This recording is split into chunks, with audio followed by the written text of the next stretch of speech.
तो आदर, अभिनंदन, आभार, नमस्कार, जोहार। आप सभी का स्वागत है हमारे YouTube channel book reader Shankar Bediya में। और आज के इस वीडियो में हम लोग अध्ययन करने वाले हैं हिंदी मासिक पत्रिका प्रतियोगिता दर्पण के जनवरी 2025 के अंक का। इसमें हम लोग आज यह वीडियो जो है 4 पार्ट में होने वाला है, जो कि आज इस वीडियो का पार्ट 1 है। इस पार्ट में हम लोग राष्ट्रीय घटनाक्रम, अंतर्राष्ट्रीय घटनाक्रम, आर्थिक परिदृश्य, नवीनतम सामान्य ज्ञान, खेलकूद और विज्ञान एवं प्रौद्योगिकी का अध्ययन करने वाले हैं, जो कि काफ़ी महत्वपूर्ण है आपके सभी प्रतियोगिता परीक्षा के लिए। तो चलिए शुरू करते हैं। इस अंक में क्या क्या होगा तो देख लेते हैं। इसका फर्स्ट पृष्ठ क्या इसमें नया है। तो 3 देशों की यात्रा में प्रधानमंत्री श्री नरेंद्र मोदी को 4 देशों के सर्वोच्च नागरिक सम्मान से सम्मानित किया गया, बहुत महत्वपूर्ण है। नए चुनावों के पश्चात महाराष्ट्र में महायुति और झारखंड में महागठबंधन सरकार बरकरार है। संविधान अंकीकरण के 75 वर्ष पूर्ण हो चुके हैं और हमारा संविधान हमारा स्वाभिमान कार्यक्रम जारी है। अमेरिका में 4 वर्ष के अंतराल के पश्चात राष्ट्रपति पद पर डोनाल्ड ट्रंप की वापसी हुई है। अमेरिकी कंपनी के फाल्कन 9 रॉकेट द्वारा इसरो के संचार उपग्रह GSAT-N2 का प्रक्षेपण किया गया। भारत का 55वां अंतर्राष्ट्रीय फिल्म महोत्सव 2024 कहाँ आयोजित हुआ? गोवा में हुआ। क्या वहाँ है? 55वां। पूर्वी लद्दाख में चीन सीमा पर LAC पर अप्रैल 2020 से पूर्व की स्थिति बहाल हुई है। लंबी दूरी की क्रूज एवं सुपरसोनिक मिसाइलों के DRDO द्वारा परीक्षण हुआ है। इसरो का लद्दाख में पहला एनालॉग मिशन लॉन्च हुआ है। C-295 विमानों के देश में ही निर्माण हेतु बड़ोदरा में टाटा एडवांस सिस्टम के संयंत्र का उद्घाटन हुआ है। आगे है संयुक्त राष्ट्र जलवायु परिवर्तन सम्मेलन COP29, जो कि बाकू में संपन्न हुआ है। राष्ट्रमंडल राष्ट्रों के शासन प्रमुखों का शिखर सम्मेलन CHGM 2024 आयोजित हुआ, जबकि G20 का 19वां शिखर सम्मेलन री जेनेरियो में संपन्न हुआ। और महिला हॉकी की एशियाई चैंपियंस ट्रॉफी 2024 भारत तीसरी बार विजेता बना। टेनिस खिलाड़ियों की वर्षांत ATP और WTA रैंकिंग 2024 आप इस अंक में देख पाएंगे। तो नेक्स्ट है आपका राष्ट्रीय घटनाक्रम। राष्ट्रीय घटनाक्रम में पूर्वी लद्दाख में वास्तविक नियंत्रण रेखा पर अप्रैल 2020 से पूर्व की स्थिति के अनुसार दोनों ओर से पेट्रोलिंग शुरू। दीपावली पर सैन्य प्रतिनिधियों में मिठाई का भी आदान प्रदान किया। सार्वजनिक भलाई के लिए प्रत्येक निजी संपत्ति का अधिग्रहण सरकार द्वारा नहीं किया जा सकता। सर्वोच्च न्यायालय का फैसला। सर्वोच्च न्यायालय का फैसला क्या है कि सार्वजनिक भलाई के लिए प्रत्येक निजी संपत्ति का अधिग्रहण सरकार द्वारा नहीं किया जा सकता है। एक समझिए कि एक आम आदमी के लिए एक अच्छा फैसला है। दूसरा है संविधान अंगीकार करने के 75 वर्ष पूर्ण होने पर वर्ष भर के स्मारक समारोह का शुभारंभ हुआ है। संसद के केंद्रीय कक्ष में हमारा संविधान हमारा स्वाभिमान कार्यक्रम हुआ है, जबकि लंबी दूरी की लैंड अटैक क्रूज मिसाइल का पहला उड़ान परीक्षण हुआ। DRDO द्वारा लंबी दूरी की पहली हाइपरसोनिक मिसाइल का परीक्षण हुआ। फिर DRDO द्वारा पिनाका शस्त्र प्रणाली का परीक्षण हुआ। 38वें राष्ट्रीय खेल 28 जनवरी से 14 फरवरी 2025 को कहाँ आयोजित होगा? तो उत्तराखंड में आयोजित होगा। बहुत इंपॉर्टेंट है। 38वें राष्ट्रीय खेल कहाँ पर आयोजित हो रहा है इस बार? उत्तराखंड में। कब से? 28 जनवरी से 14 फरवरी 2025 तक। फिर आपका QS एशिया रैंकिंग 2025 में सर्वाधिक विश्वविद्यालय भारत के हैं और छत्तीसगढ़ स्थित गुरु घासीदास तमोर पिंगला टाइगर रिजर्व देश का 56वां टाइगर रिजर्व बना है। ये भी आपका इंपॉर्टेंट है। कहाँ का टाइगर रिजर्व है? छत्तीसगढ़। नाम क्या है? तो गुरु घासीदास तमोर पिंगला टाइगर रिजर्व। देश का कौन सा टाइगर रिजर्व बना है? 56वां। महाराष्ट्र व झारखंड में सत्तारूढ़ गठबंधनों का ही चुनावोपरांत भी सत्ता पर कब्जा बरकरार रहा और झारखंड में हेमंत सोरेन सरकार की सत्ता में बरकरार। और 10वीं कक्षा उत्तीर्ण विद्यार्थी भी आयुर्वेद में BAMS पाठ्यक्रम में प्रवेश ले सकेंगे। एलन मस्क की स्पेस एक्स कंपनी के फाल्कन 9 रॉकेट द्वारा इसरो के संचार उपग्रह कौन सा? GSAT-N2 का सफल परीक्षण हुआ। GSAT-N2 का सफल परीक्षण किसके द्वारा हुआ? तो एलन मस्क की जो स्पेस एक्स कंपनी है उसके फाल्कन 9 रॉकेट के द्वारा GSAT-N2 का सफल परीक्षण हुआ।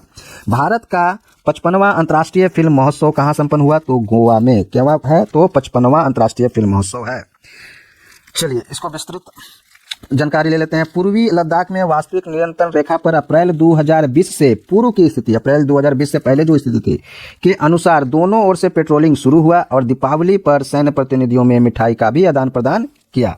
अब पूर्वी लद्दाख क्षेत्र में भारत चीन सीमा पर वास्तविक नियंत्रण रेखा LAC पर लद्दाख में भारत चीन के सैन्य प्रतिनिधि द्वारा दीपावली पर मिठाई का आदान प्रदान देखा जा सकता है। यहाँ पर तो LAC पर भारत व चीन के बीच सैन्य जो तनाव को लेकर दोनों पक्षों में राजनयिक व सैन्य स्तर की वार्ताओं और उच्च स्तर पर सहमति के पश्चात टकराव की स्थिति टल गई। अब तथा अंतिम विवादित बिंदुओं डेमचौक व देपसांग से सेनाएं पीछे हटाने का काम 30 अक्टूबर 2024 से पूर्व ही शुरू किया जा चुका था। दीपावली पर दोनों देशों के सैन्य प्रतिनिधियों ने मिठाई का आदान प्रदान भी लद्दाख के हॉट स्प्रिंग क्षेत्र में किया। एलएसी के सभी 5 सीमा कार्मिक बैठक यानी बॉर्डर पर्सनल मीटिंग बीपीएम बिंदुओं पर दोनों देशों के अधिकारियों ने एक दूसरे को मिठाई खिलाई और दिवाली की बधाई दी। ये जगह हैं अरुणाचल प्रदेश में बुमला और वाचा की बुथू, यानी लद्दाख में क्या है चुशुल मोल्दो और दौलत बेग ओल्डी, और सिक्किम में नाथुला। याद रखेंगे कहाँ कहाँ है, सिक्किम में नाथुला है, लद्दाख में चुशुल मोल्दो है और दौलत बेग ओल्डी है, जबकि अरुणाचल प्रदेश में बुमला और किबुथु आपका जगह है। इसके अलावा कोंकण ला और केके दर्रा में भी मिठाई बांटी गई। कहाँ पर? कोंकण ला और केके दर्रा में भी मिठाई बांटी गई। भारत और चीन के सैनिक अतीत में पूर्वी लद्दाख सहित एलएसी पर कई सीमा चौकियों पर त्योहारों और अन्य अहम अवसरों पर मिठाइयों और शुभकामनाओं का आदान प्रदान करते रहे। अब वास्तविक नियंत्रण रेखा यानी एलएसी पर अप्रैल 2020 से पहले की तरह सेनाओं की स्थिति बहाल होने से सीमा पर पहले की तरह पेट्रोलिंग शुरू हो गई है। स्थिति बहाल करने के लिए दोनों पक्षों के बीच समझौते की घोषणा विदेश सचिव अभी कौन है, विक्रम मिश्री ने 21 अक्टूबर 2024 को की थी। टकराव समाप्त करने के लिए हुई सहमति के तहत भारत व चीन अपनी पेट्रोलिंग टीमों के अधिकतम 15-15 सैनिक ही रखेंगे। कितना सैनिक रखेंगे? 15-15 सैनिक रखेंगे। घोषणा कब हुआ? 21 अक्टूबर 2024 को। किसके द्वारा हुआ? तो विदेश सचिव विक्रम मिश्री के द्वारा। अब वास्तविक नियंत्रण रेखा पर अप्रैल 2020 से पहले की स्थिति बहाल करने के लिए दोनों पक्षों में समझौतों के बाद ही भारतीय प्रधानमंत्री श्री नरेंद्र मोदी व चीनी राष्ट्रपति कौन है, शी जिनपिंग के बीच रूस में कजान में द्विपक्षीय वार्ता कब हुआ था? 23 अक्टूबर 2024 को हुई थी। कजान वार्ता में भारतीय प्रधानमंत्री श्री मोदी ने सीमा पर 4 वर्षों में उत्पन्न मुद्दों पर सहमति का स्वागत करते हुए दोहराया था कि सीमा पर शांति एवं स्थिरता बनाए रखना हमारी प्राथमिकता होनी चाहिए। उन्होंने कहा कि भारत चीन संबंधों का महत्व केवल हमारे लोगों के लिए ही नहीं है बल्कि वैश्विक शांति और स्थिरता के लिए भी महत्वपूर्ण है।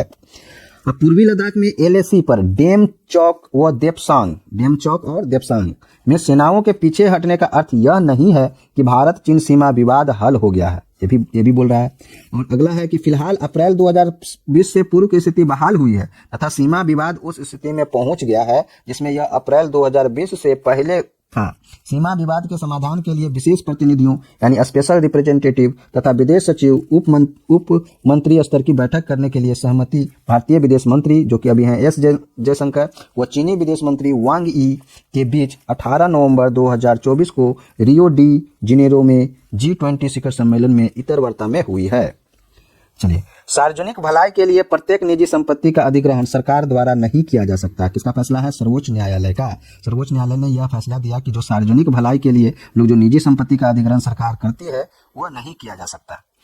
बोल रहा है क्या, इसको विस्तृत रूप से जानते हैं। दूरगामी प्रभाव वाले एक महत्वपूर्ण फैसले के तहत सर्वोच्च न्यायालय की 9 न्यायाधीशों की संविधान पीठ ने 4 दशक पुराने अपने ही फैसले को पलटते हुए निजी संपत्तियों के अधिग्रहण के मामले में सरकार के अधिकार की सीमा रेखा तय की है। इस संबंध में 1978 के एक फैसले से असहमति जताते हुए तत्कालीन न्यायाधीश जस्टिस DY चंद्रचूड़ की अध्यक्षता वाली पीठ ने 7-2 के बहुमत से दिए फैसले में कहा है कि सभी निजी संपत्तियां समुदाय के भौतिक संसाधनों का हिस्सा नहीं बन सकती और सार्वजनिक भलाई के लिए राज्य उन्हें अपने अधिकार में नहीं ले सकते। पीठ के फैसले के अनुसार कुछ मामलों में ही राज्य निजी संपत्तियों को ले सकता है। 9 न्यायाधीशों के संविधान पीठ के 7 न्यायाधीशों ने इस आशय का फैसला जहां दिया है, वहीं जस्टिस BV नागरत्ना ने बहुमत के इस फैसले से आंशिक सहमति जताई है, जबकि जस्टिस सुधांशु धूलिया ने इससे पूर्ण असहमति का फैसला दिया है। इस प्रकार 9 न्यायाधीशों की पीठ ने 7-2 के बहुमत से दिए गए 5 नवंबर 2024 कब आया था निर्णय? 5 नवंबर 2024 किसके द्वारा? सुप्रीम कोर्ट के द्वारा के अपने निर्णय में कहा कि किसी स्वामित्व वाले प्रत्येक संसाधन को केवल इसलिए समुदाय का भौतिक संसाधन नहीं माना जा सकता क्योंकि वह भौतिक आवश्यकताओं की पूर्ति करता है। कर्नाटक राज्य सरकार बनाम रंगनाथ रेड्डी मामले 1977 में जस्टिस कृष्ण अय्यर द्वारा दिए गए अल्पमत फैसले में कहा गया था कि जनहित में बंटवारा करने के लिए संविधान के अनुच्छेद 39B के तहत राज्य को निजी स्वामित्व वाली सभी संपत्तियों के अधिग्रहण का अधिकार है। किसके तहत? संविधान के अनुच्छेद 39B के तहत। इस संदर्भ में 9 न्यायाधीशों के पीठ के 5 नवंबर 2024 के फैसले में कहा गया कि किसी व्यक्ति के स्वामित्व वाले प्रत्येक निजी संपत्ति संसाधन को संविधान के अनुच्छेद 39B के तहत भौतिक संसाधन नहीं कहा जा सकता। भौतिक संसाधन नहीं कहा जा सकता। 9 न्यायाधीशों की इस पीठ में तत्कालीन मुख्य न्यायाधीश जस्टिस D.Y. चंद्रचूड़ के अतिरिक्त justice Hrishikesh Rai, justice J.B. Pardiwala, justice Manoj Mishra, justice B.V. Nagarathna, justice Rakesh Bindal, justice Satish Chandra Sharma, justice Sudhanshu Dhulia तथा जस्टिस ऑगस्टिन जॉर्ज मसीह शामिल थे। इनमें जस्टिस नागरत्ना का फैसला जहां आंशिक सहमति वाला था, वहीं जस्टिस धूलिया का असहमति वाला था। अब है संविधान अंगीकार करने के 75 वर्ष पूर्ण होने पर वर्ष भर के स्मारक समारोह का शुभारंभ किया गया। संसद के केंद्रीय कक्ष में हमारा संविधान हमारा स्वाभिमान कार्यक्रम आयोजित हुआ। चलिए, भारत का संविधान 26 नवंबर 1949 को औपचारिक रूप से अंगीकृत किया गया था। संविधान अंगीकरण के 75 वर्ष 26 नवंबर 2024 को पूर्ण हुए हैं। इस उपलक्ष्य में वर्ष भर के स्मारक समारोह की शुरुआत 26 नवंबर 2024 से की गई है, जिसका शुभारंभ संसद में हमारा संविधान हमारा स्वाभिमान कार्यक्रम से हुआ। संसद के केंद्रीय कक्ष में 26 नवंबर 2024 को आयोजित इस कार्यक्रम को राष्ट्रपति द्रौपदी मुर्मू के अतिरिक्त उपराष्ट्रपति जगदीप धनखड़ व लोकसभा अध्यक्ष ओम बिरला ने भी संबोधित किया। समारोह की शुरुआत राष्ट्रगान से हुई तथा संविधान की महिमा को समर्पित एक लघु फिल्म भी दिखाई गई। भारत के संविधान के अंगीकरण की 75वीं वर्षगांठ को समर्पित एक स्मारक सिक्के व डाक टिकट तथा भारतीय संविधान का निर्माण एक झलक व भारतीय संविधान का निर्माण और इसकी गौरवशाली यात्रा शीर्षक वाली 2 पुस्तकों का विमोचन राष्ट्रपति व मंच पर उपस्थित गण्यमान्य व्यक्तियों द्वारा इस अवसर पर किया गया। 2 पुस्तक कौन कौन है? पहला है भारतीय संविधान का निर्माण एक झलक, वह भारतीय संविधान का निर्माण और इसका गौरवशाली यात्रा। ये 2 किताब है जो कि इस अवसर पर राष्ट्रपति द्रौपदी मुर्मू द्वारा इसको विमोचन किया गया। ठीक है। साथ ही संस्कृत व मैथिली में संविधान की प्रतियां भी इस अवसर पर जारी की गई। देखिए, जैसा कि यहाँ पर दिखाया गया फोटो में, संसद के केंद्रीय कक्ष में आयोजित कार्यक्रम के मंच पर राष्ट्रपति, उपराष्ट्रपति तथा प्रधानमंत्री, लोकसभा अध्यक्ष भी हैं, लोकसभा में विपक्ष के नेता भी हैं और राज्यसभा में विपक्ष के नेता आदि उपस्थित हैं। समारोह को संबोधित करते हुए राष्ट्रपति जी ने कहा कि 75 वर्ष पूर्व आज ही के दिन हम भारत के लोगों ने संविधान को अंगीकार, अधिनियमित और स्वयं को समर्पित किया था। इसे देश का सबसे पवित्र ग्रंथ और हमारे लोकतांत्रिक गणराज्य की सुदृढ़ आधारशिला बताते हुए उन्होंने कहा कि हमारा संविधान हमारा सामूहिक और व्यक्तिगत गरिमा सुनिश्चित करता है। इसके माध्यम से ही भारत ने सामाजिक न्याय और समावेशी विकास के अनेक बड़े लक्ष्यों को हासिल किया है। राष्ट्रपति जी ने कहा है कि संविधान की भावना के अनुरूप ही कार्यपालिका यानी एग्जीक्यूटिव, विधायिका लेजिस्लेचर व न्यायपालिका जुडिशरी को आम लोगों का जीवन बेहतर बनाने के लिए मिलकर काम करने का दायित्व मिला है। अपने संबोधन में राष्ट्रपति जी ने भारत के संविधान को हमारे महानतम नेताओं के लगभग 3 वर्षों के विमर्श का परिणाम होने के साथ साथ हमारे लंबे स्वतंत्रता संग्राम का फल भी बताया, जिसमें हमारे अतुलनीय राष्ट्रीय आंदोलन के आदर्शों को समाहित किया है। उन आदर्शों का संविधान की प्रस्तावना में संक्षिप्त उल्लेख है। ये आदर्श है न्याय, स्वतंत्रता, समानता और बंधुता।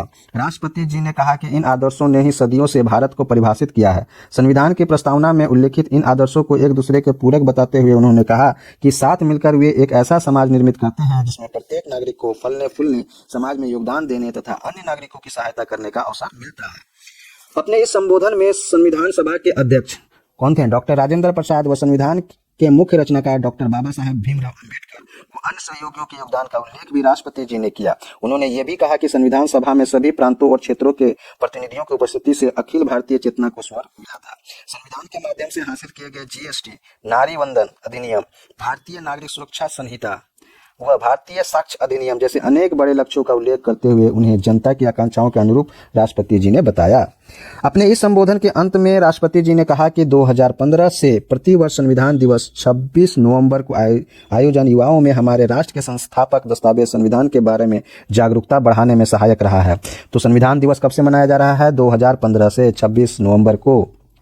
सभी नागरिक से अपने आचरण में संवैधानिक आदर्शों को शामिल करने तथा वर्ष 2047 तक विकसित भारत के निर्माण के राष्ट्रीय लक्ष्य के प्रति समर्पण के साथ आगे बढ़ने का आग्रह उन्होंने किया। संविधान के अंगीकरण के 75 वर्ष पूर्ण होने के उपलक्ष्य में आयोजित समारोह की शुरुआत राष्ट्रगान से हुई तथा राष्ट्रपति जी ने संबोधन के पश्चात सभी सांसदों को संविधान की प्रस्तावना के आदर्शों का पाठ भी पढ़ाया।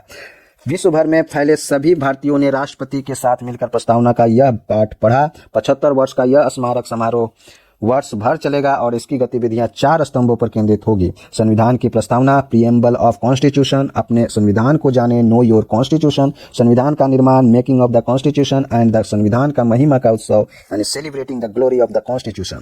वर्ष भर जन भागीदारी बनाए रखने के लिए कई कार्यक्रमों की रूपरेखा बनाई गई है। संविधान निर्माता डॉक्टर अंबेडकर की जयंती 14 अप्रैल कब होती है? 14 अप्रैल से विशेष पखवाड़ा भी 2025 में आयोजित किया जाएगा। चलिए, तो ये संपूर्ण था आपका संविधान से रिलेटेड। अगला जो शीर्षक है, लंबी दूरी की लैंड अटैक क्रूज मिसाइल का पहला उड़ान परीक्षण। क्या है? भारत ने रक्षा क्षेत्र में एक और बड़ी उपलब्धि 12 नवंबर 2024 को उस समय प्राप्त की जब रक्षा अनुसंधान और विकास संगठन यानी डीआरडीओ ने एक मोबाइल आर्टिकुलेटेड लॉन्चर से उड़ीसा के तट पर एकीकृत टेस्ट रेंज यानी आईटीआर चांदीपुर से long range land attack cruise missile LRLSCM का पहला उड़ान परीक्षण किया। याद रखेंगे कहां से किया? उड़ीसा से। स्थान का नाम चांदीपुर, टेस्ट रेंज ITR, ठीक है। किसने किया? डीआरडीओ के द्वारा। कब किया? 12 नवंबर 2024 को। यह परीक्षण पूर्णतः सफल बताया गया। परीक्षण के दौरान सभी उप प्रणालियों ने आशा के अनुरूप प्रदर्शन किया और उद्देश्यों को पूरा किया। उड़ान पथ की पूरी कवरेज सुनिश्चित करने के लिए मिसाइल के प्रदर्शन की निगरानी ITR क्या है? एकीकृत टेस्ट रेंज, ठीक है, द्वारा विभिन्न स्थानों पर radar, electro optical tracking system और टेलीमेट्रिक जैसे कई रेंज सेंसर तैनात करके की गई। भूमि पर लंबी दूरी तक मार करने में सक्षम इस मिसाइल की मारक क्षमता 1000 किलोमीटर है।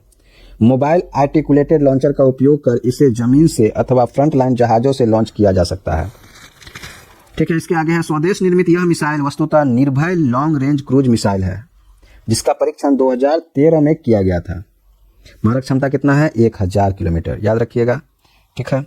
फिर LRLSCM को डीआरडीओ द्वारा अपनी अन्य प्रयोगशाला के साथ वैमानिकी विकास प्रतिष्ठान यानी एरोनॉटिकल डेवलपमेंट एस्टेब्लिशमेंट बेंगलुरु द्वारा विकसित किया गया। सार्वजनिक क्षेत्र की ही firm Bharat dynamics limited Hyderabad व भारत इलेक्ट्रॉनिक्स लिमिटेड बेंगलुरु इसके विकास एवं उत्पादन में साझेदार रहे। इस क्रूज मिसाइल के पहले सफल उड़ान परीक्षण पर रक्षा मंत्री श्री राजनाथ सिंह ने डीआरडीओ, सशस्त्र बलों व उद्योग जगत को बधाई देते हुए कहा कि यह भविष्य के स्वदेशी क्रूज मिसाइल विकास कार्यक्रम का मार्ग प्रशस्त करता है। डीआरडीओ द्वारा लंबी दूरी की पहली हाइपरसोनिक मिसाइल का भी परीक्षण हुआ। एक इधर ये अलग है, डीआरडीओ द्वारा लंबी दूरी की पहली हाइपरसोनिक मिसाइल का परीक्षण हुआ। देखते हैं क्या है इसका विस्तृत अध्ययन में। लंबी दूरी की लैंड अटैक क्रूज मिसाइल के सफल परीक्षण के एक सप्ताह के भीतर भारत ने क्रूज मिसाइल हो उसका एक सप्ताह के भीतर क्या किया? भारत ने एक और बड़ी सैन्य उपलब्धि कब किया? तो 16 नवंबर 2024 को उस समय हासिल की जब लंबी दूरी की पहली हाइपरसोनिक मिसाइल का सफल परीक्षण रक्षा अनुसंधान एवं विकास संगठन डीआरडीओ ने किया। यह परीक्षण उड़ीसा के तट पर डॉक्टर APJ अब्दुल कलाम द्वीप से किया गया। रक्षा मंत्रालय के विज्ञप्ति के अनुसार इस हाइपरसोनिक मिसाइल को सशस्त्र बलों के 1500 किलोमीटर से अधिक की दूरी तक विभिन्न विस्फोटक सामग्री ले जाने के लिए डिजाइन किया गया है। 1500 किलोमीटर से अधिक दूरी तक, कहां तक जा सकता है? 1500 किलोमीटर से अधिक दूरी तक विभिन्न विस्फोटक सामग्री ले जाने के लिए डिजाइन किया गया है। ध्वनि की गति से 5 गुना तेज गति वाली, देखिए कितना ज्यादा तेज है, ध्वनि की गति से 5 गुना तेज गति वाली इस मिसाइल में क्रूज व बैलिस्टिक दोनों तरह के फीचर्स हैं और जमीन, पानी व हवा तीनों जगहों से दुश्मन पर सटीक निशाना लगाने में सक्षम इस मिसाइल को लॉन्च करने के पश्चात चिन्हित लक्ष्य को बदला भी जा सकता है। कम ऊंचाई पर उड़ान के कारण रडार एवं वायु रक्षा प्रणाली इसे ट्रैक नहीं कर सकती। इस मिसाइल को हैदराबाद स्थित doctor APJ Abdul Kalam missile complex की प्रयोगशालाओं व डीआरडीओ की प्रयोगशालाओं व उद्योग भागीदारों द्वारा विकसित किया गया है। इस परीक्षण को एक ऐतिहासिक उपलब्धि बताते हुए रक्षा मंत्री कौन है? राजनाथ सिंह ने कहा कि इससे भारत के ऐसे चुनिंदा देशों के समूह में शामिल हो गया है जिनके पास ऐसी महत्वपूर्ण एवं उन्नत सैन्य तकनीकें हैं। उन्होंने इस सफल परीक्षण के लिए डीआरडीओ, सशस्त्र बलों व उद्योग जगत को बधाई दी। फिर डीआरडीओ द्वारा पिनाका शस्त्र प्रणाली का परीक्षण। अब रक्षा अनुसंधान एवं विकास संगठन डीआरडीओ ने स्वदेश निर्मित गाइडेड पिनाका शस्त्र, ये भी डीआरडीओ द्वारा पिनाका शस्त्र प्रणाली गाइडेड पिनाका वेपन सिस्टम के सफल परीक्षण कब हुआ? 14 नवंबर 2024 को पूरे किए हैं। इसे मल्टी बैरल रॉकेट लॉन्चर द्वारा 44 सेकंड में 12 रॉकेट विभिन्न लक्ष्यों पर एक साथ दागे जा सकते हैं। अपग्रेड किए गए पिनाका शस्त्र प्रणाली के यह परीक्षण 3 चरणों में विभिन्न फील्ड फायरिंग रेंज से 14 नवंबर को किए गए। रॉकेट्स की कार्यकुशलता की विस्तृत जांच उन परीक्षणों के तहत की गई तथा कई लक्ष्यों पर एक साथ हमला करने की क्षमता का मूल्यांकन किया गया। अपग्रेडेड पिनाका 75 किलोमीटर से भी अधिक दूरी तक लक्ष्य भेदने में सक्षम है। पिनाका शस्त्र प्रणाली के ताजा परीक्षणों की सफलता पर डीआरडीओ के chairman doctor Samir V Kamat, DRDO के चेयरमैन कौन है? समीर वी कामत ने परीक्षणों से संबंध टीम को बधाई देते हुए कहा कि रॉकेट प्रणाली ने उन सभी आवश्यक उड़ान परीक्षणों को सफलतापूर्वक पूरा कर लिया है जो भारतीय सेना में शामिल होने से पहले आवश्यक थे। प्रणाली के सफल परीक्षणों के लिए डीआरडीओ व भारतीय सेना की सराहना करते हुए रक्षा मंत्री श्री राजनाथ सिंह ने कहा कि इस गाइडेड पिनाका शस्त्र प्रणाली के शामिल होने से सशस्त्र बलों के तोपखाने यानी आर्टिलरी की मारक क्षमता में और अधिक वृद्धि होगी। Pinaka multi barrel rocket launcher है को रक्षा अनुसंधान एवं विकास संगठन यानी डीआरडीओ ने अपनी सहयोगी प्रयोगशालाओं में विकसित किया है तथा solar industries, Larsen and Toubro L and T व टाटा एडवांस सिस्टम लिमिटेड इसके लॉन्चर व बैटरी कमांड पोस्ट ने इसका निर्माण किया है। म्यूनिशंस इंडिया लिमिटेड व इकोनॉमिक्स एक्सप्लोसिव्स लिमिटेड इसके लिए गोला बारूद उत्पादन की सहायक इकाइयां हैं। स्वदेश निर्मित पिनाका एमबीआरएल के निर्यात पर भी अध्ययन इस समय केंद्रित कर रही है। आर्मेनिया इसे खरीदने के लिए ऑर्डर दे चुका है। आर्मेनिया इसे खरीदने के लिए ऑर्डर दे चुका है जबकि फ्रांस इसे खरीदने के लिए विचार कर रहा है। इसके मूल्यांकन के लिए फ्रांस के 2 वरिष्ठ सैन्य अधिकारी नवंबर 2024 में ही भारत आ गए थे। अब आगे पढ़ते हैं। शीर्षक है 38वें राष्ट्रीय खेल 28 जनवरी से 14 फरवरी 2025 को उत्तराखंड में आयोजित होगा। चलिए, 38वें राष्ट्रीय खेलों का आयोजन उत्तराखंड में होगा। इन खेलों का आयोजन 28 जनवरी से 14 फरवरी 2025 के दौरान किया जाएगा। इन खेलों की मेजबानी के लिए राष्ट्रीय खेल ध्वज नवंबर 2023 में गोवा में 37वें राष्ट्रीय खेलों के समापन के साथ ही मिल गया था। 37वां कहाँ हुआ था? तो गोवा में हुआ था। ठीक है, इनके लिए तिथियों को अंतिम रूप अब दिया गया। उससे पूर्व 36वें राष्ट्रीय खेल सितंबर-अक्टूबर 2022 में हुआ था, जो कि कहाँ हुआ था? गुजरात में हुआ था। 36वां गुजरात में 22 में हुआ था, 37वां हुआ था गोवा में 23 में हुआ था, और आपका 38वां होगा 28 जनवरी 2025 से 24 फरवरी 2025 तक कहाँ होगा? तो उत्तराखंड में होगा। कहाँ होगा? उत्तराखंड में होगा। 38वें राष्ट्रीय खेलों के तहत 38 विभिन्न खेलों की स्पर्धाएं 7 शहरों में आयोजित की जाएगी। 7 शहरों में आयोजित की जाएगी। इनमें 23 खेलों का आयोजन गढ़वाल क्षेत्र में, देहरादून, हरिद्वार व ऋषिकेश में होगा, जबकि 15 खेल कुमायूं क्षेत्र के हल्द्वानी, नैनीताल, रुद्रपुर, गुलरमोज में आयोजित किए जाएंगे। 10,000 से अधिक खिलाड़ियों के इन खेलों में भाग लेने की संभावना है। उत्तराखंड का राज्य पक्षी मोनाल इन खेलों का शुभंकर है। राज्य पक्षी कौन है? मोनाल। राज्य पक्षी कौन है? मोनाल। इस खेलों का क्या है? शुभंकर है। याद रखेंगे, उत्तराखंड का जो राज्य पक्षी है मोनाल, उस खेलों का शुभंकर है। प्रस्तावित कार्यक्रम के अनुसार इन खेलों का शुभारंभ प्रधानमंत्री श्री नरेंद्र मोदी करेंगे और उत्तराखंड के पहले खेल विश्वविद्यालय, और एक चीज और उत्तराखंड में याद रखेंगे कि यहाँ पर पहला खेल विश्वविद्यालय का उद्घाटन भी इसके साथ ही वह करेंगे। चलिए, इस बार पहली बार शीतकालीन राष्ट्रीय खेलों का आयोजन भी राष्ट्रीय खेलों के साथ ही होगा। शीतकालीन खेलों में ice hockey, skiing, snow board, luge जैसे स्पर्धाएं होंगी। इन खेलों का आयोजन चमोली जिले के औली में किया जाएगा। चलिए, अगला शीर्षक है क्यूएस एशिया रैंकिंग 2025 में सर्वाधिक विश्वविद्यालय कहाँ के हैं? भारत के। लंदन स्थित क्यूएस यानी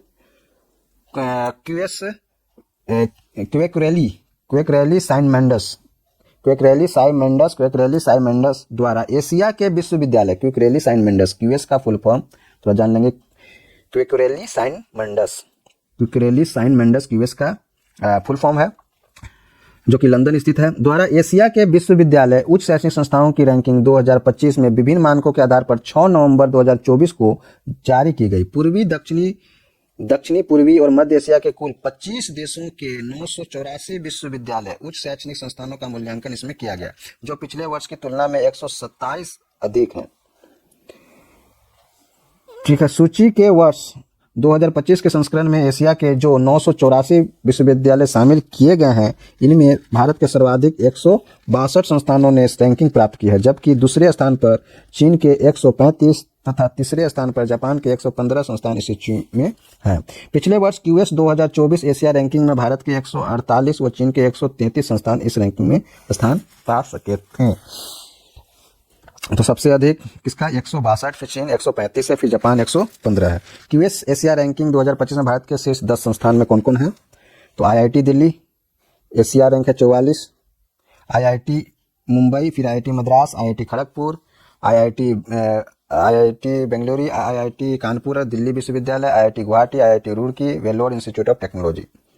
एशिया के शीर्ष 10 विश्वविद्यालय कौन है? तो पेकिंग यूनिवर्सिटी चीन में है, Hong Kong university, national university of Singapore, Nanyang technological university Singapore, Fudan university Shanghai चीन, चाइनीज यूनिवर्सिटी ऑफ हांगकांग, सिंघुआ university, Zhejiang university, Yonsei university दक्षिण Korea, city university of Hong Kong, ये सभी हैं। एशिया के विश्वविद्यालय की क्यूएस 2025 रैंकिंग में शीर्ष स्थान पेकिंग यूनिवर्सिटी का है, जबकि दूसरे स्थान पर यूनिवर्सिटी ऑफ हांगकांग और तीसरे स्थान पर कौन है? नेशनल यूनिवर्सिटी ऑफ सिंगापुर है। शीर्ष 10 विश्वविद्यालय संस्थानों में भारत का कोई विश्वविद्यालय नहीं है, जबकि शीर्ष 50 में भारत के 2 संस्थान आईआईटी दिल्ली 44वां स्थान व आईआईटी मुंबई 48वां स्थान है, तथा शीर्ष 100 में भारत के 7 संस्थान आईआईटी मद्रास, आईआईटी खड़गपुर, भारतीय विज्ञान संस्थान, आईआईटी कानपुर तथा दिल्ली विश्वविद्यालय शामिल है। विभिन्न संस्थानों विश्वविद्यालयों की रैंकिंग के लिए स्कोर की गणना 11 विभिन्न मानकों के आधार पर की गई है। उनमें इंटरनेशनल फैकल्टी, पीएचडी उपाधि प्राप्त स्टाफ, फैकल्टी व स्टूडेंट के अनुपात, इन बाउंड एक्सचेंज, शैक्षणिक प्रतिष्ठा, एकेडमिक रेपुटेशन, प्रति पेपर उद्धरण, प्रति संकाय paper, international research network, international students out bound exchange तथा नियोक्ता प्रतिष्ठा शामिल है। अब छत्तीसगढ़ स्थित गुरु घासीदास तमोर पिंगला टाइगर रिजर्व को देश का 56वां टाइगर रिजर्व घोषित किया गया। छत्तीसगढ़ राज्य सरकार ने राज्य के गुरु घासीदास तमोर पिंगला वन्यजीव अभयारण्य, गुरु घासीदास तमोर पिंगला वन्यजीव अभयारण्य को औपचारिक रूप से बाघ अभयारण्य टाइगर रिजर्व नवंबर 2024 को अधिसूचित किया है। इस आशय की जानकारी केंद्रीय पर्यावरण, वन एवं जलवायु परिवर्तन मंत्रालय की 18 नवंबर 2024 की एक अधिसूचना में दी गई। यह छत्तीसगढ़ का चौथा तथा देश का 56वां अधिसूचित टाइगर रिजर्व है। राष्ट्रीय बाघ संरक्षण प्राधिकरण यानी एनटीसीए ने इसे अधिसूचित करने के लिए अंतिम मंजूरी अक्टूबर 2021 में ही दे दी थी। कुल 2829.38 वर्ग किलोमीटर क्षेत्र में फैले इस बाघ अभयारण्य में 2049.2 किलोमीटर कोर टाइगर हैबिटेट शामिल है, जबकि इसका बफर क्षेत्र 780.15 वर्ग किलोमीटर है। इससे यह आंध्र प्रदेश के नागार्जुन सागर श्रीशैलम टाइगर रिजर्व व असम के मानस टाइगर रिजर्व के बाद देश में तीसरा बड़ा बाघ अभयारण्य है। देश के सभी राज्यों में स्थित सभी 56 अधिसूचित बाघ अभयारण्यों की सूची बॉक्स में दर्शाई गई है। देख लेते हैं एक बार, इंपॉर्टेंट है किसी भी एग्जामिनेशन के लिए, कॉम्पिटिटिव एग्जामिनेशन के लिए। जैसे कि असम राज्य में कितने टाइगर रिजर्व उनके घोषित वर्ष कब है? तो है मानस, नामेरी, काजीरंगा, ओरांग और नामदफा। ये नामदफा अरुणाचल प्रदेश में, ये 4 जो हैं असम में टाइगर रिजर्व हैं। मानस 1973 से 74 में स्थापित हुआ, नामेरी 99 से 2000 और काजीरंगा 2006 और ओरांग 2016, नामदफा 1982 से 83 जो कि अरुणाचल प्रदेश में है। आंध्र पाकाई भी अरुणाचल प्रदेश में है, जबकि कमलांग जो टाइगर रिजर्व है वो भी कहाँ है? अरुणाचल प्रदेश में है। आंध्र प्रदेश में नागार्जुन श्रीशैलम टाइगर रिजर्व है, जिसका उद्घाटन हुआ था 1982 से 83 में, जबकि बिहार में वाल्मीकि है 1989 से 90 के बीच, और छत्तीसगढ़ इंद्रावती है, अचान कमार है, उदंती शिला नदी है, गुरु घासीदास तमोर पिंगला अभयारण्य का संयुक्त क्षेत्र है जो कि 2024 से घोषित किया गया। जबकि झारखंड का पलामू टाइगर रिजर्व है जो कि 1973 से 74 जो है में इसे घोषित किया गया। मिजोरम में डंपा है, राजस्थान में रणथंभौर, सिरिस्का और मुकुंदरा हिल्स, रामगढ़ विषधारी अभयारण्य और धौलपुर करौली ये राजस्थान के टाइगर रिजर्व हैं। जबकि कर्नाटक में जो टाइगर रिजर्व हैं वो कौन है? बांदीपुर, भद्रा, नागरहोल, दांडेली अंशी, बिलीगिरी रंगनाथ मंदिर, ये सभी कर्नाटक के टाइगर रिजर्व हैं। केरल के टाइगर रिजर्व कौन कौन है? पेरियार और परम्बिकुलम। मध्य प्रदेश के टाइगर रिजर्व कौन है? कान्हा, पेंच, बांधवगढ़, पन्ना, सतपुड़ा, संजय दुबरी, वीरांगना दुर्गावती। महाराष्ट्र के टाइगर रिजर्व कौन है? मेलघाट, पेंच, तडो बंधेरी, सहाद्री, नवेगांव, नागजीरा, बोर, ये सभी कहाँ? महाराष्ट्र के। उत्तर प्रदेश के हैं दुधवा, पीलीभीत, अमानगढ़, रानीपुर, ये सभी उत्तर प्रदेश के हैं। उत्तराखंड के हैं जिम कॉर्बेट, राजाजी। पश्चिम बंगाल के सुंदरबन, बुक्सा, जबकि तेलंगाना का जो टाइगर रिजर्व है कवल, सिमलीपाल। उड़ीसा का सिमलीपाल, सतकोसिया। तमिलनाडु का जो है कालकट, मुंथुरई और अन्नामलाई, मधुमलाई, सत्यमंगलम, श्रीविल्लीपुतूर, मेघामलाई, ये सभी क्या है? तमिलनाडु के टाइगर रिजर्व हैं। तो इतना आपको जान लेना था। नेक्स्ट है आपका महाराष्ट्र व झारखंड में सत्तारूढ़ गठबंधन का ही चुनाव उपरांत भी सत्ता पर कब्जा बरकरार है। ये भी इंपॉर्टेंट है, पढ़ लेते हैं क्या है स्थिति। महाराष्ट्र व झारखंड की विधानसभाओं के लिए नवंबर 2024 में संपन्न चुनाव में सत्ता विरोधी लहर नहीं चल सकी।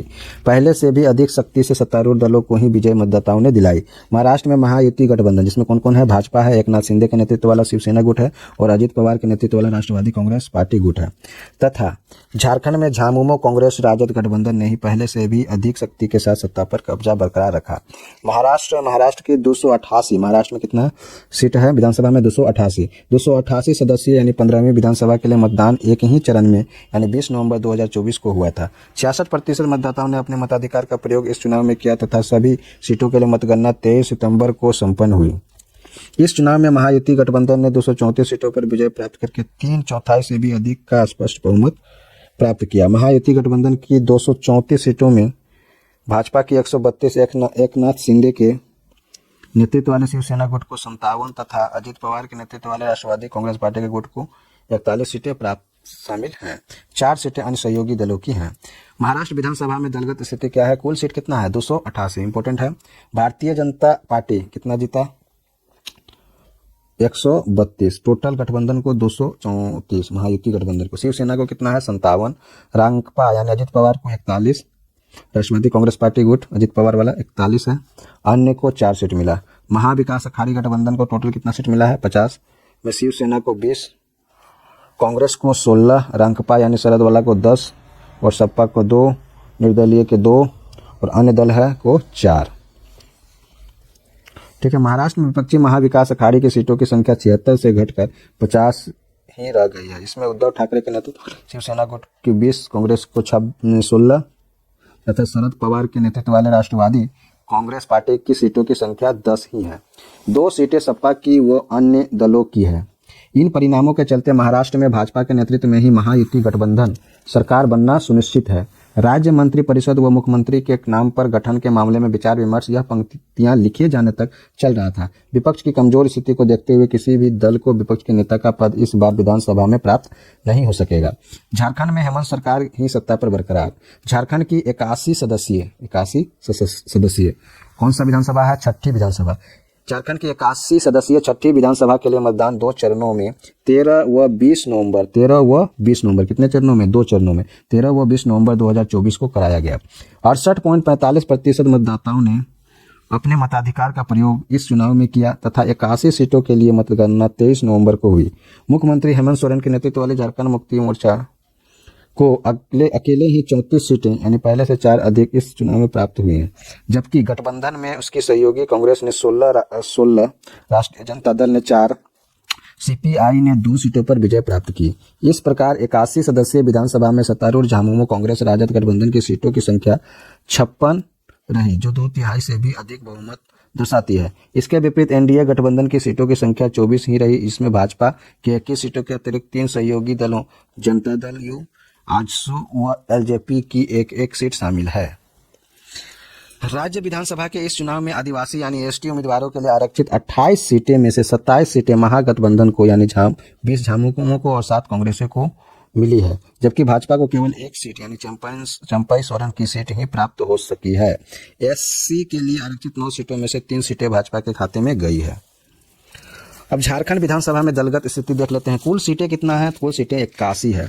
पार्टी में कौन कौन है? महागठबंधन जो कि झामुमो से है। सीटों की संख्या कितनी है? 56।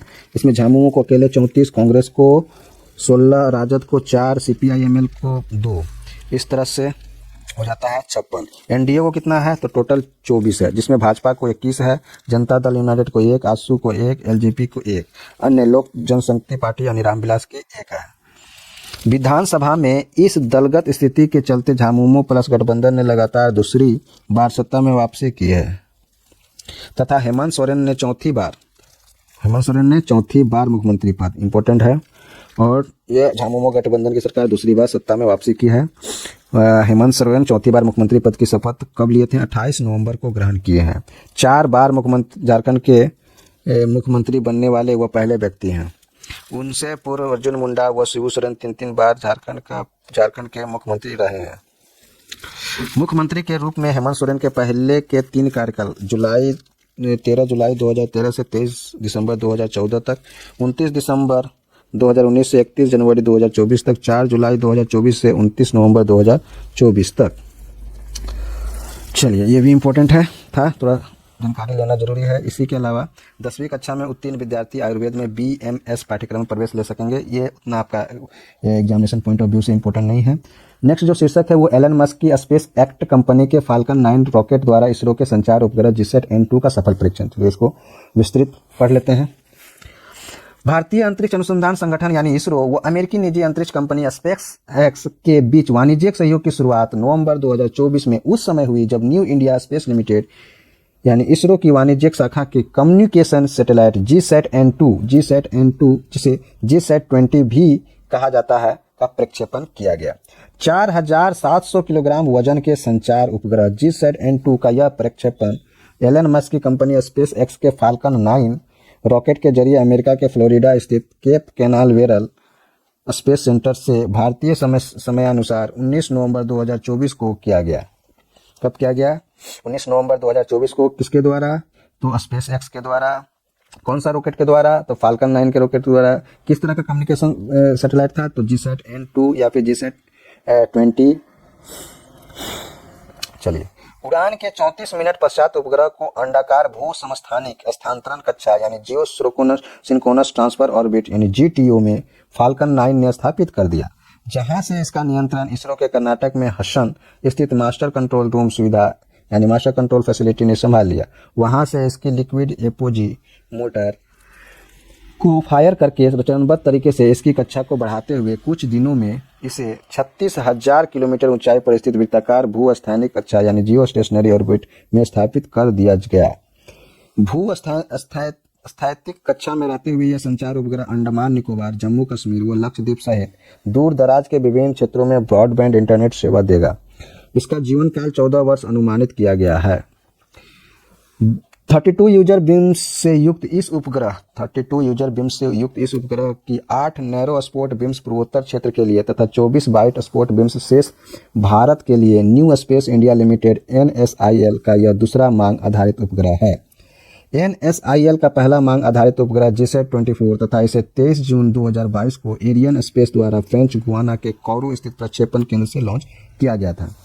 इसरो के स्वयं के रॉकेट अधिकतम 4000 किलोग्राम वजन के उपग्रह को ही अंतरिक्ष में ले जाने में सक्षम है। वही जीसैट N2 का वजन 4700 किलोग्राम होने के कारण विदेशी रॉकेट के जरिए इसका प्रक्षेपण इसरो को करना पड़ा।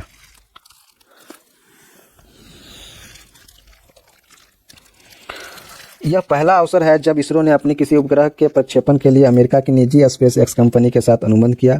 इससे पूर्व भारी उपग्रह के प्रक्षेपण के लिए यूरोप की एरियन स्पेस कंपनी पर इसरो निर्भर था। एरियन स्पेस द्वारा अपने एरियन रॉकेटों की उड़ान फ्रेंच गुयाना के कोरू स्थित प्रक्षेपण केंद्र से की जाती है। भारत का 55वां अंतर्राष्ट्रीय फिल्म महोत्सव कहाँ मनाया गया? संपन्न हुआ गोवा में।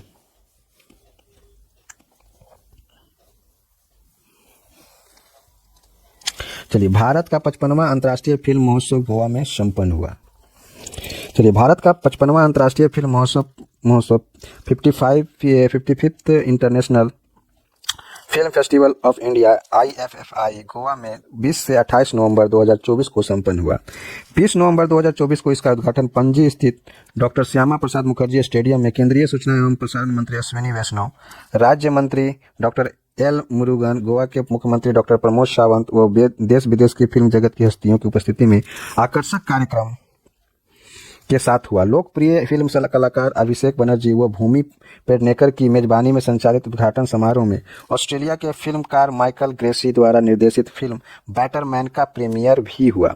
ईशान खट्टर व मानुषी छिल्लर आदि बॉलीवुड स्टार्स ने अपने नृत्य संगीत से भारतीय सिनेमा व संस्कृति की झलक उद्घाटन समारोह में बिखेरी। यह लगातार 21वां वर्ष था जब भारत के अंतर्राष्ट्रीय फिल्म महोत्सव का आयोजन गोवा में हुआ। महोत्सव के उद्घाटन समारोह का एक दृश्य। पिछले 3 वर्षों की तरह इस वर्ष भी महोत्सव में भाग लेने के लिए देश भर से चुने गए क्रिएटिव माइंड्स ऑफ टुमारो के पहल के तहत इस वर्ष 75 के बजाय 100 महत्वाकांक्षी युवा फिल्म निर्माताओं को महोत्सव में आमंत्रित किया गया था। 35 वर्ष से कम उम्र के इन युवाओं को निर्देशन, गायन, पटकथा लेखन व संपादन आदि क्षेत्र में उनके उत्कृष्ट कौशल के आधार पर क्रिएटिव माइंड्स ऑफ टुमारो प्रतियोगिता के माध्यम से चुना गया। इस बार भी OTT प्लेटफॉर्म्स को महोत्सव में आमंत्रित किया गया था तथा पिछले वर्ष की तरह इस बार सर्वश्रेष्ठ वेब सीरीज OTT पुरस्कार भी महोत्सव में समापन समारोह में दिया गया। ऑस्ट्रेलिया के निर्देशक फिलिप नोयस फिलिप नोयस को सत्यजीत रे लाइफ टाइम अचीवमेंट पुरस्कार सम्मान समारोह में प्रदान किया गया। किसको दिया गया? तो ऑस्ट्रेलिया के निर्देशक कौन है? फिलिप नोयस को सत्यजीत रे लाइफ टाइम अचीवमेंट पुरस्कार समापन समारोह में दिया गया। ऑस्ट्रेलियाई निर्देशक माइकल ग्रेसी द्वारा निर्देशित फिल्म बैटरमैन इस महोत्सव की उद्घाटन फिल्म थी। 9 दिन चले इस महोत्सव में 75 देशों की लगभग 200 से अधिक फिल्मों का प्रदर्शन किया गया।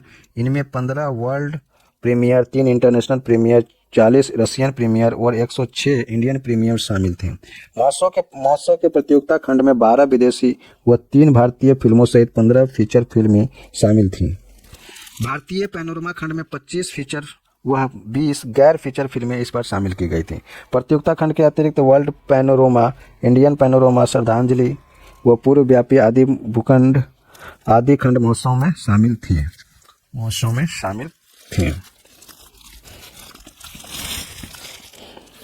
ठीक है, नेक्स्ट है इसी में देने के लिए सर्वश्रेष्ठ नवोदित भारतीय आदि खंड महोत्सव में शामिल था। युवा फिल्म निर्माण प्रतिभाओं को मान्यता देने के लिए सर्वश्रेष्ठ नवोदित भारतीय निर्देशन का पुरस्कार इस वर्ष से ही महोत्सव में शुरू किया गया। महोत्सव की अंतर्राष्ट्रीय ज्यूरी में भारतीय फिल्म निर्माता निर्देशक आशुतोष गोवारिकर, चेयरपर्सन के अतिरिक्त सिंगापुरी लेखक निर्देशक एंथनी जेन, अमेरिकी मूल की ब्रिटिश निर्देशिका एलिजाबेथ कार्लसन, एशिया के प्रसिद्ध फिल्म निर्माता फ्रैन बोर्गिया व ऑस्ट्रेलियाई फिल्म अभिनेत्री जेल विलकॉक शामिल थे।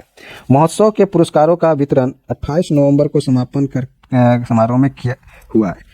इनमें सर्वश्रेष्ठ फिल्म का स्वर्ण मयूर गोल्डन पीकॉक लिथुआनिया की साउले ब्लूवेट द्वारा निर्देशित फिल्म टॉक्सिक के लिए दिया गया। स्वर्ण मयूर के साथ 40 लाख की राशि निर्माताओं के साथ संयुक्त रूप से उन्हें इसके लिए प्रदान की गई। Romanian film the new year that never came ए निर्देशन के लिए निर्देशक बोगदान मुरिशेनु को सर्वश्रेष्ठ निर्देशक का पुरस्कार रजत मयूर के साथ दिया गया। फिल्म होली काउ में भूमिका के लिए सर्वश्रेष्ठ अभिनेता का पुरस्कार फ्रांसीसी अभिनेता क्लेमेंट फेवरियो को दिया गया। सर्वश्रेष्ठ अभिनेत्री का रजत मयूर लिथुआनिया की फिल्म टॉक्सिक में भूमिका के लिए वेस्टा मोटुलिटे व युवा रूपाई काइटा को संयुक्त रूप से दिया गया। अब आगे पढ़ते हैं। ज्यूरी का विशेष पुरस्कार फ्रांसीसी फिल्म निर्माता निर्देशक लुइस कॉरवाइजर को फिल्म होली काउ के लिए दिया गया। फ्रांसीसी फिल्म निर्माता, इसमें विशेष पुरस्कार यानी रजत मयूर किसको दिया गया? तो फ्रांसीसी फिल्म निर्माता है, निर्देशक है लुइस कॉरवाइजर। किस लिए? तो होली काउ के लिए। चलिए आगे। शांति, अहिंसा और सहिष्णुता को निरूपित करने वाली उत्कृष्ट फिल्म के लिए पेरिस स्थित international council for film, television and audio visual communications के यूनेस्को के सहयोग से शुरू किया गया ICFT UNESCO Gandhi medal Swedish film निर्माता